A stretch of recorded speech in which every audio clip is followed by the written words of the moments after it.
திருமணத்துக்காக தன்னை ஜாமீனில் விடுவிக்க வேண்டுமென்ற ராஜஸ்தான் வீரர் அங்கித் சவானின் மனுவை நீதிமன்றம் தள்ளுபடி செய்துள்ளது.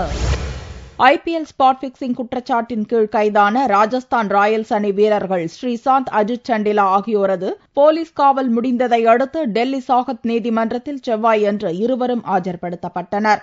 அப்போது ஸ்ரீசாந்தை மேலும் 2 நாள் போலீஸ் காவலில் விசாரிக்க டெல்லி போலீசார் அனுமதி கேட்டனர். அதை ஏற்க மறுத்த நீதிபதி ஸ்ரீசாந்த், சண்டிலாவை ஜூன் 4ஆம் தேதி வரை நீதிமன்ற காவலில் வைக்க உத்தரவிட்டார். அதையடுத்து இருவரும் திகார் சிறைக்கு அனுப்பப்பட்டனர். ஸ்பாட் பிக்சிங்கில் கைதான மற்றொரு ராஜஸ்தான் வீரர் அங்கித் சவான் தனக்கு ஜூன் 2ஆம் தேதி திருமணம் நடக்க இருப்பதை காரணமாக கூறி ஜாமீன் வழங்க வேண்டுமென சாகத் நீதிமன்றத்தில் மனு தாக்கல் செய்திருந்தார். அந்த மனுவை செவ்வாயன்று விசாரித்த நீதிபதி அங்கித் சவானுக்கு ஜாமீன் வழங்க மறுத்து மனுவை தள்ளுபடி செய்தார். அங்கித் சவானை ஜூன் 4ஆம் தேதி வரை நீதிமன்ற காவலின் கீழ் திகார் சிறையில் அடைக்க நீதிபதி 2 தினங்களுக்கு முன்பே உத்தரவிட்டார் என்பது குறிப்பிடத்தக்கது.